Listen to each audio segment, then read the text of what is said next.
From Homedale to Salmon River, District 3 has several teams that don't always get their due. Stepping outside the shadows of the SIC, this is the Treasure Valley Prepcast with Logan Green.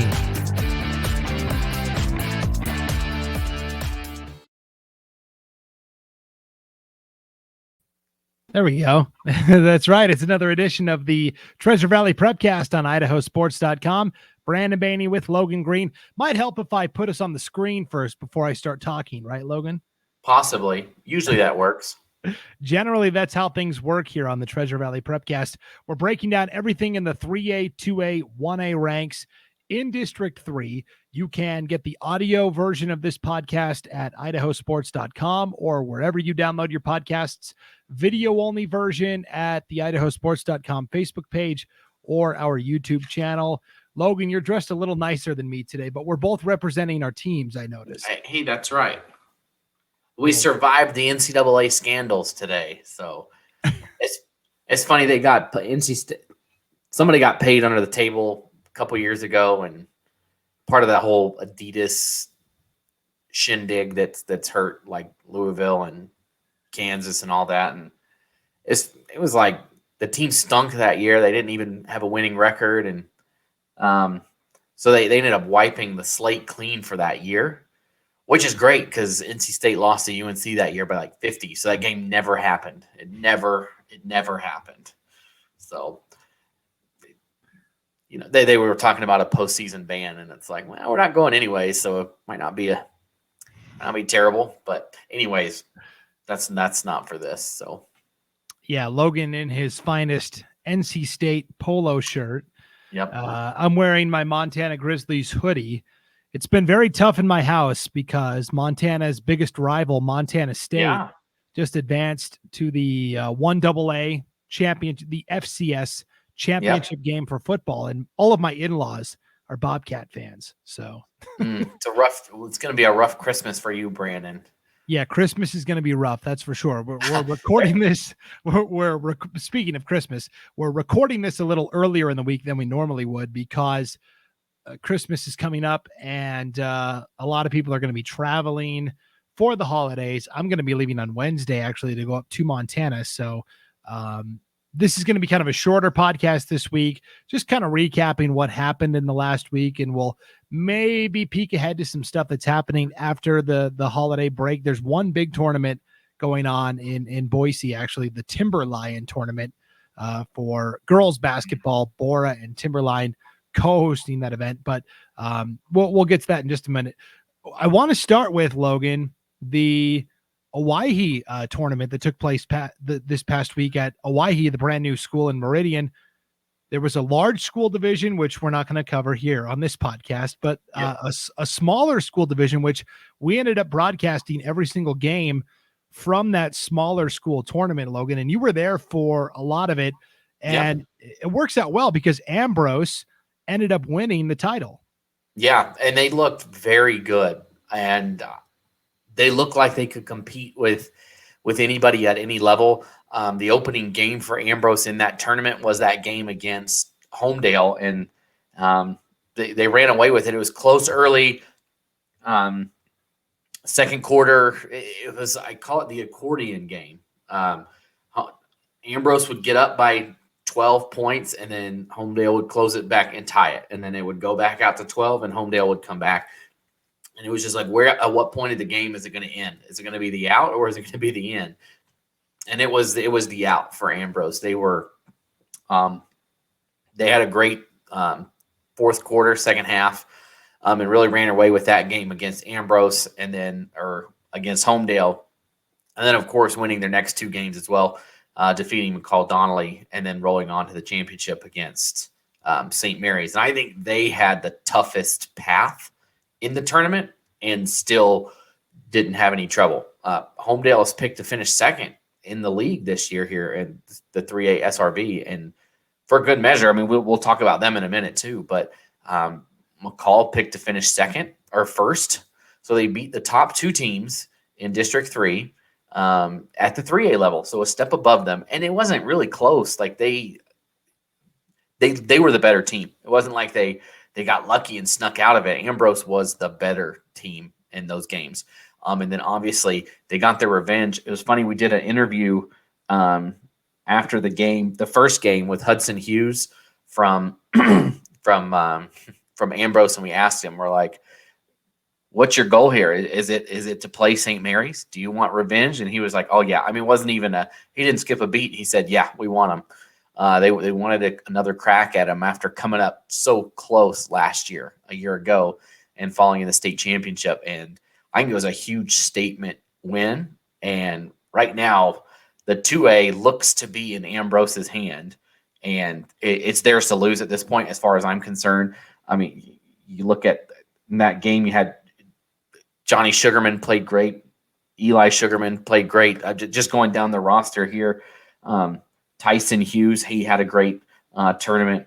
That you could really pick anybody on that Ambrose roster, and they had a great tournament. But I'm just thinking specifically of that first game. I was very impressed with Hudson Hughes and how he played, and he tore it up. He was our player of the game that first day, and they rolled right through. I was very impressed with the Archers.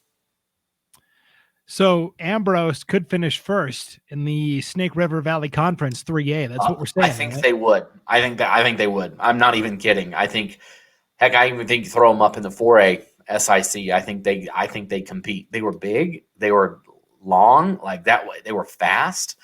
They're averaging over 80 points a game. That was not the case in this tournament. They ran into some tougher competition with these three teams, with Homedale, McCall-Donnelly, and St. Mary's. And so that, the scores were not 85 points a game like they had been averaging, but they still won by double digits in these games, and, had the games in hand. So they're really good. I like that Ambrose team.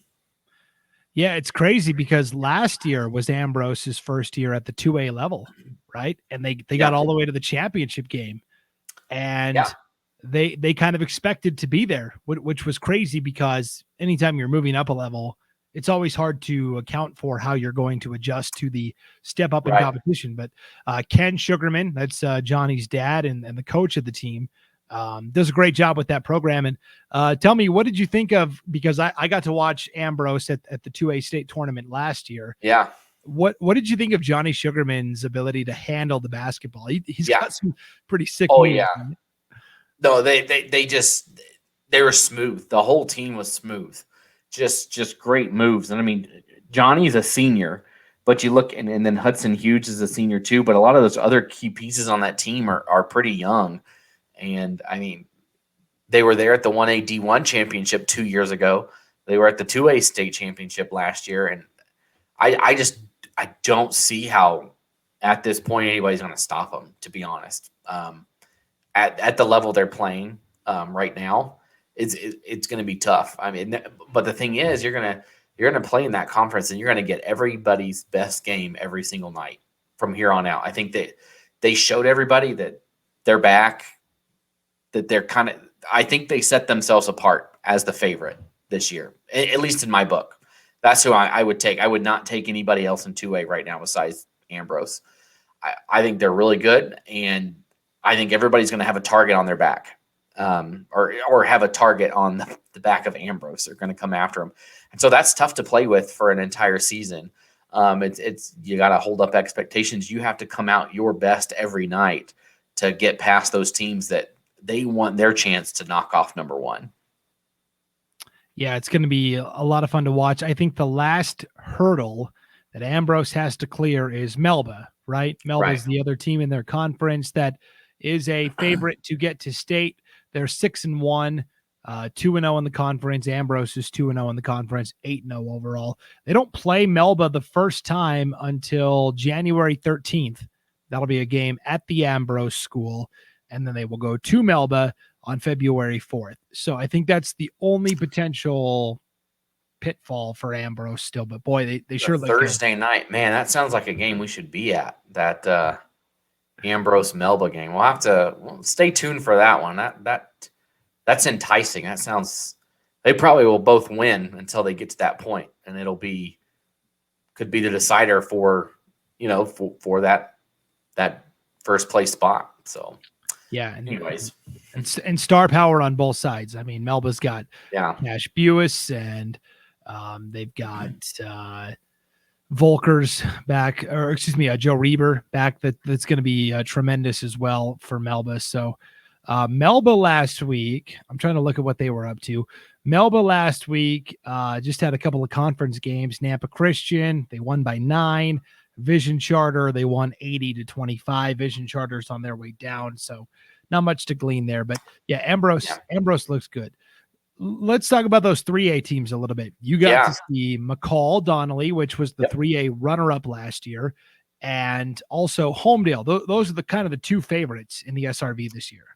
Yeah, and Homedale I thought looked very good. I saw them play all 3 games, and in that first game it was really tight in that matchup with Ambrose for a little while. But a lot of them, me and Wayne made the comment that I hadn't seen a lot of these players without their helmet on, right? I didn't know what their face looked like because I had never seen them because they, always wear a football helmet. But you look down the list, Mason Strong, he had a good tournament. Mason Strong, actually, I don't know what happened, but he hurt his ankle in that last game. And hopefully he's back. Hopefully everything's okay there with that. But especially Hayden Kinchlow and Jackson Dines, they had a fantastic tournament. Kinchlow went on in that game with Ambrose. He went on his own personal 9-0 run when they were down 9 and just evaporated that lead himself. So I'm just looking through all my game notes here. In that second game, they played Aberdeen, which Aberdeen also looked really good. I was impressed with Aberdeen. That game went to overtime. And here's a funny thing from this game. Aberdeen was throwing a pass. They were outside the 3-point arc, but the pass went straight down, hit inside the arc around the free throw line, popped straight up in the air, and then went in the hoop. I had never seen that before. They scored on a bounce pass. Is it a 3-pointer? He threw it from behind the 3-point arc. Obviously the ball did bounce inside the arc, but it's fun, banter to have, right? I had never seen that where a bounce pass didn't touch anybody, didn't touch anything besides the floor, just popped up and went straight in. So that was crazy. That's 2 points, I think. That's 2 points. Yeah, it's fun to think. He had 3 points in my heart, I think. But in that game against Aberdeen, here's I'm doing math on the fly here. But Jackson Dines was a player of the game. It's great. He came over and talked to us after the game. But Sigmund Good, he had a 3-pointer in the second half. Elijah Joyner, he had a 2-point layup. And then Eli Heck had a free throw. Hayden Kinchlow had a free throw. And Trenton Fisher had a free throw. That was it. The rest of the scoring was all Jackson Dines. It is incredible. He had something like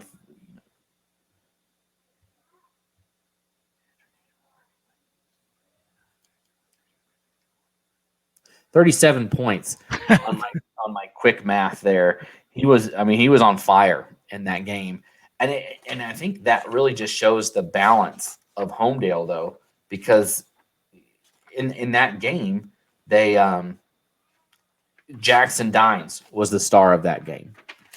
In the game before, it was Hayden Kinchlow and Mason Strong were the stars of those games. So it was, they had a different player that showed up in those games and played better than the night before and stuff like that. So they can plug and play whoever it is. I think that's their key thing, is that if somebody's off, somebody else is going to be on.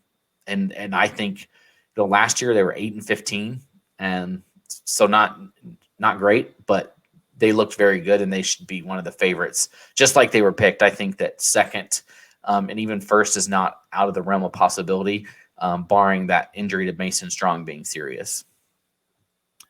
Tell me about McCall-Donnelly.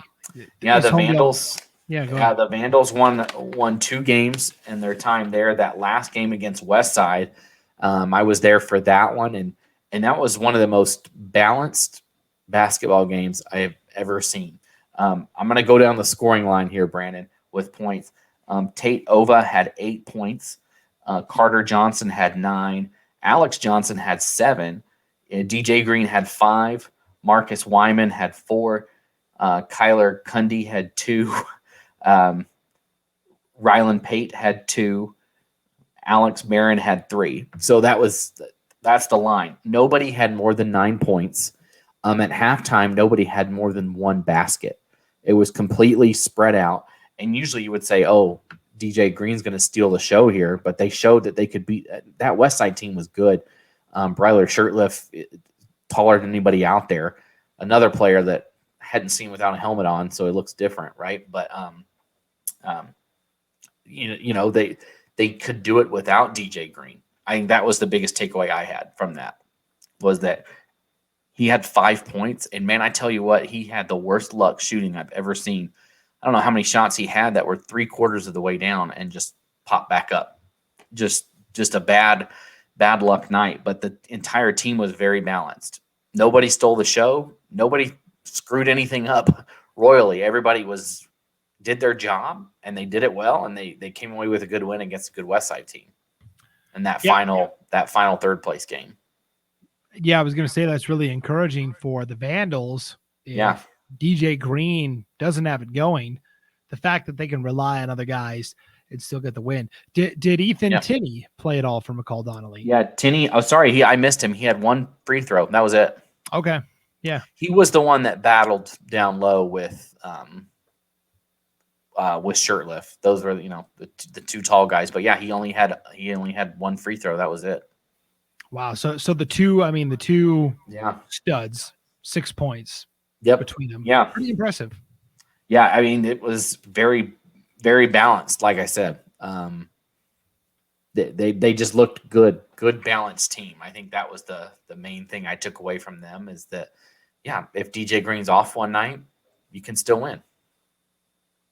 It was so fun to go back and watch all of those smaller school games from the Owhyee Tournament this past week that you and Wayne and Clay did such a great job of bringing to our viewers. So it was great. It was a blast. We were on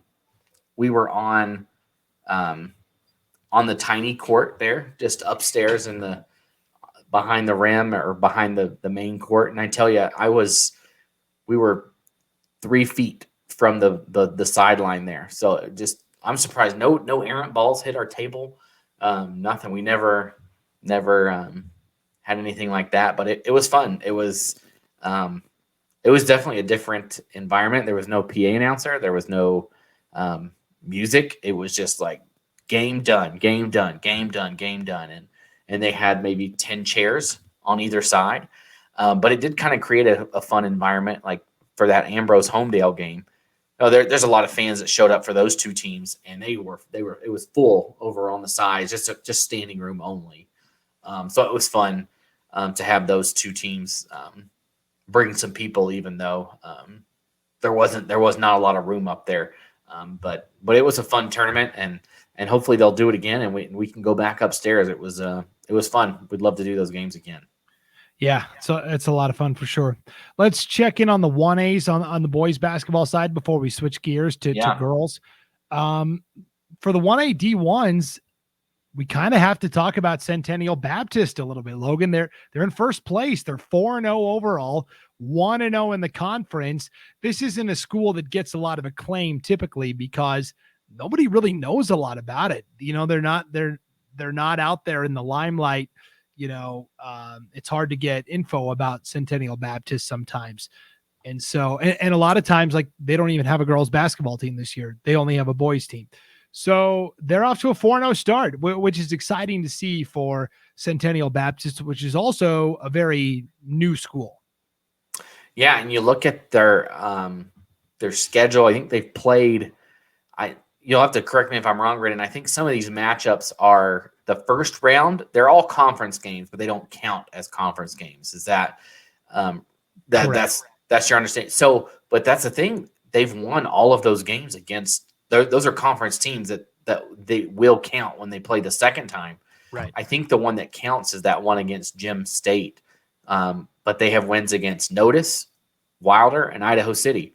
By by double digits in every one of those games. And you're right, Brandon. Maybe it's time that we start thinking that maybe Centennial Baptist, because somebody's got to take over, right, for Riverstone. If it's not Riverstone, if Riverstone's not going to come back out and make a run to the state championship again, who is it?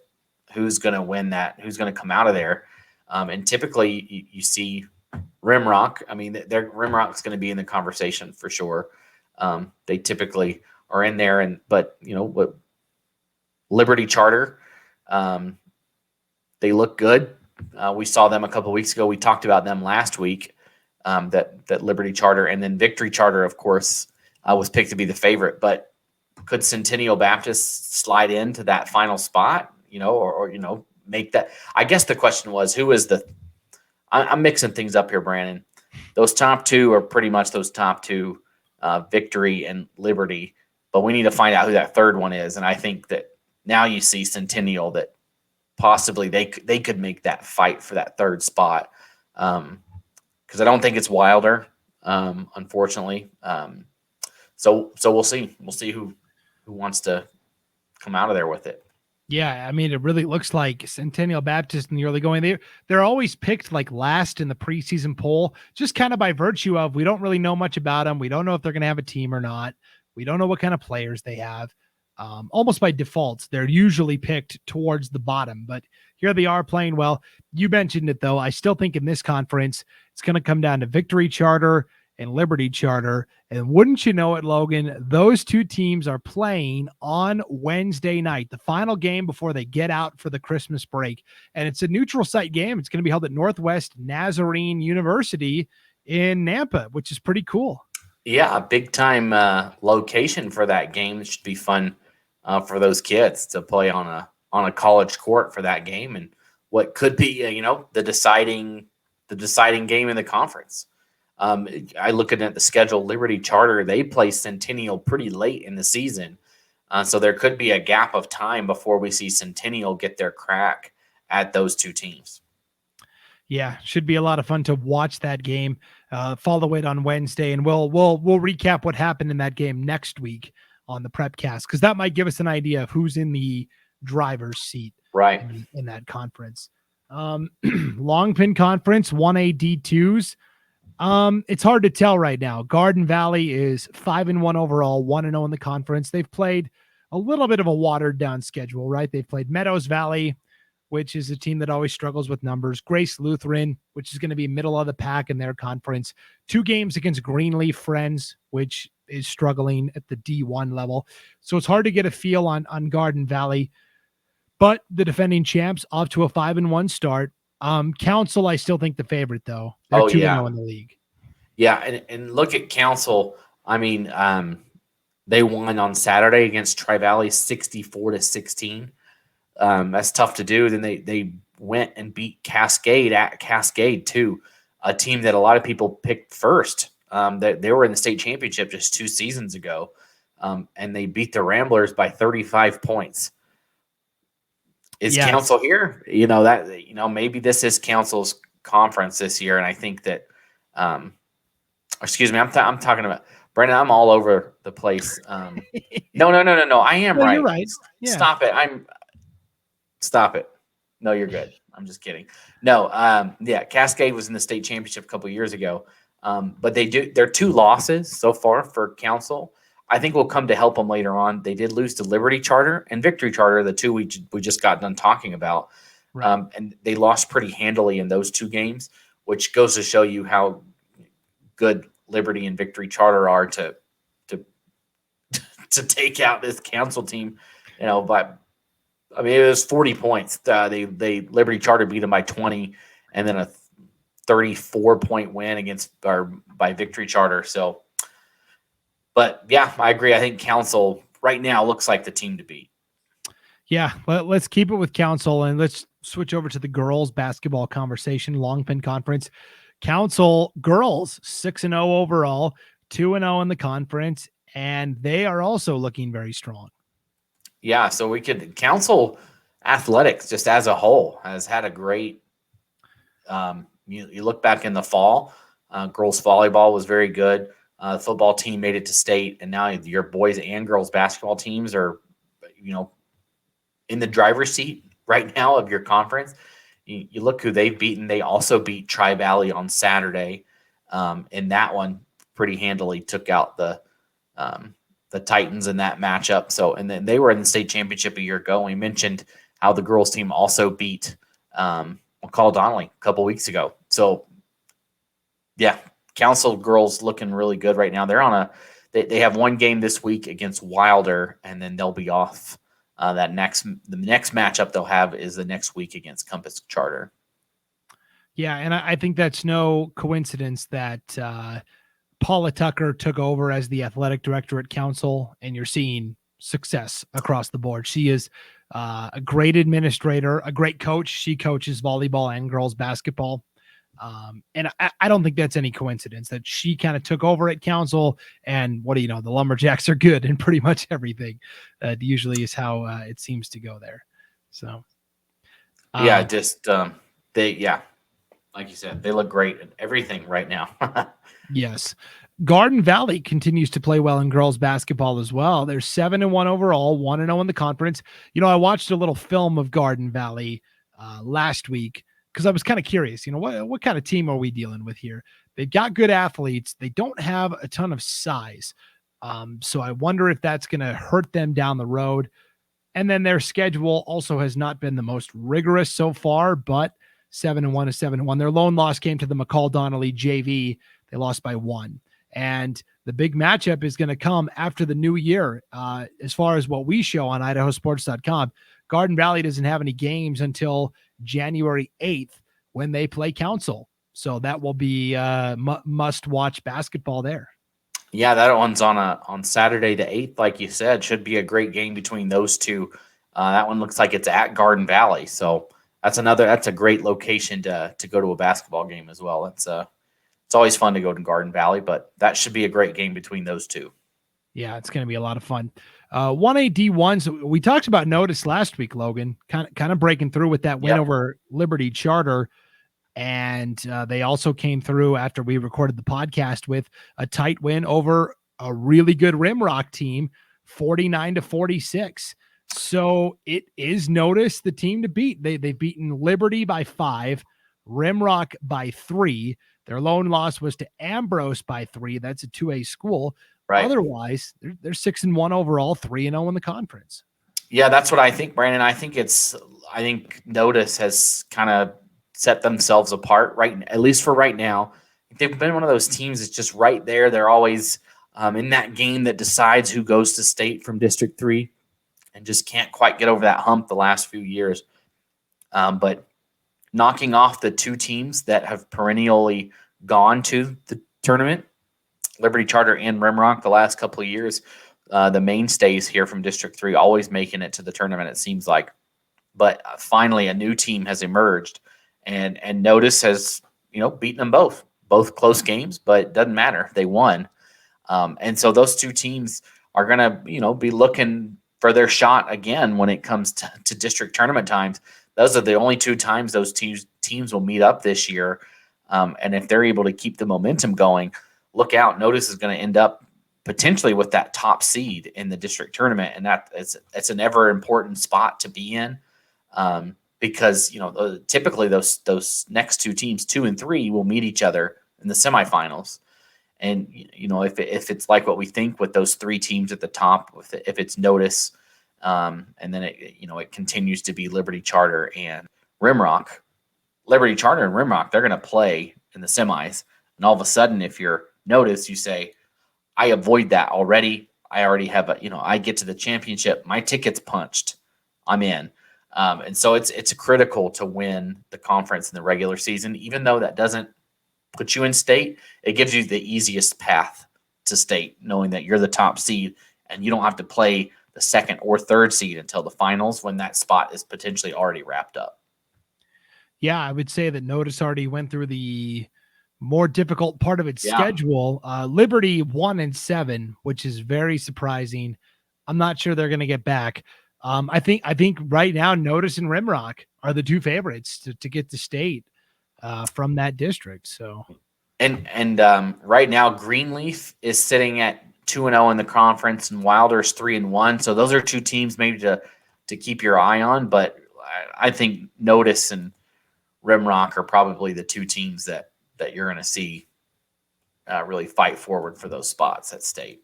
Yep, I completely agree.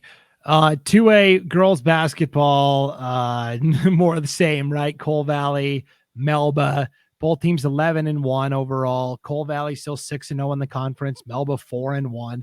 We're kind of just playing it out until those two meet in the rematch, which will also be January 8th. So you've got two really good girls games on tap, Logan, for January 8th. You've got Garden Valley taking on Council, and then Cole Valley against Melba.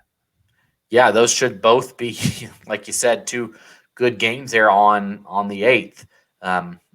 But the Cole Valley girls are just on a roll right now. Big win against New Plymouth on Saturday. Also had a big win against Nampa Christian on Thursday. But I'll just mention, too, about Cole Valley. I didn't realize – I knew they were building a new school, but I didn't realize how close it was. It is across the street from Owhyee. They could just share the same parking lot.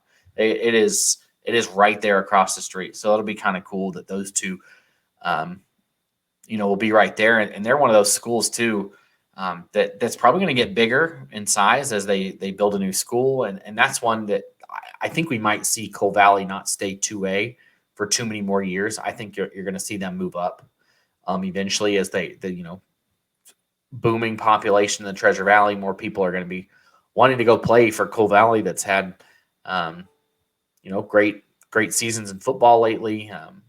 Boys and girls basketball looking strong. People are going to want to go there and be part of that. So they're one that we'll see how long they make it at the 2A level. But right now they're doing great. Girls basketball, obviously on a roll. We mentioned it before, but they're going to be playing in that Timberline tournament next week. And man, there's some huge potential matchups for them to see where they truly match up. And one of them could come from a team that, they're a 4A team that might be the best team in the state in Burley. Burley has the best basketball player in the state, girls basketball, 100%. I don't think it's close. She probably could beat any of the guys too. To be honest, she's Amari Whiting already accepted an offer to Oregon to play. So that could be a very fun matchup to see, Brandon, if Cole Valley can get a chance to play Burley. I think that they would learn a lot about themselves playing against Amari Whiting and Burley. Yeah, 2 weeks ago, Amari Whiting set the new Burley high school record with 44 points in a game. And that was nice for her, but more importantly, she set the family scoring record. Her older brother, Jace Whiting, who committed to Boise State and is serving an LDS mission currently.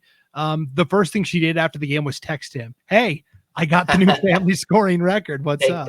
Take that. No, that's awesome. Yeah, man, I saw her play last year during the state tournament, and she's worth the price of admission. I'll say that. She's very good and very fun to watch.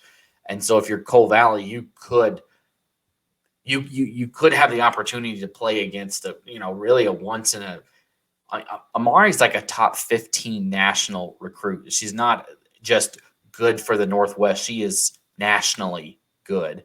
And so that would be quite the experience to get a chance to play against someone that good in a team that good as Burley. So if I'm Cole Valley, I would love that chance to play against a team like that.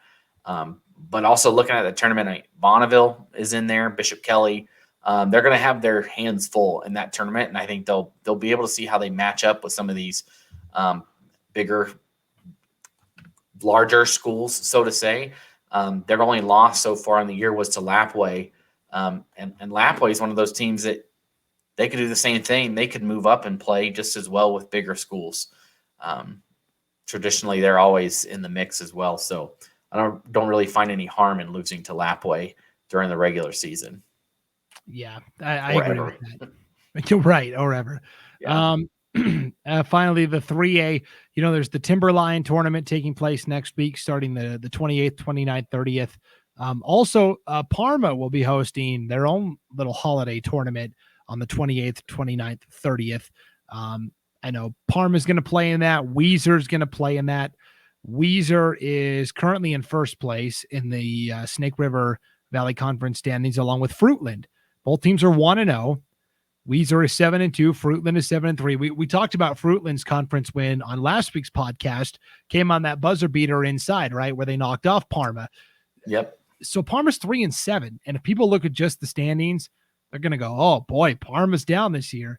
But I really do think that Parma is a dangerous team, and they have a chance to really show up at their own home tournament. Yeah, they got a big win on Thursday against Homedale, and so that always helps, just to kind of shake that off. You win a conference game, it helps gets the juices flowing, so to say, and they'll play next week in that tournament, starting off with Nampa Christian, and then we'll see who they have in those next 2 rounds after that. But a chance if you can win a tournament like that at home, maybe that gives you a spark that you need through the rest of the season. As after the tournament, that first matchup that they will have will be a Thursday night game against Weezer, right now sitting at first place. Yeah, that'll be a huge matchup. And for Weezer, they're playing at the Parma tournament as well.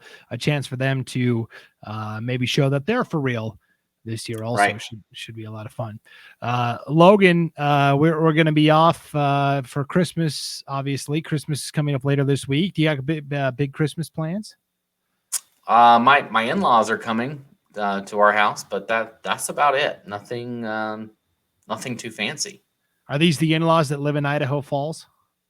No. So my sister-in-law lives in Idaho Falls. Okay. My mother and father-in-law, they live in Washington. But okay. My mother-in-law, she's from Rigby, Manan area. So a lot of my wife's family lives over there, but no, her parents are just coming to our house. So that's about it. We're not going on any fancy road trips like you, Brandon.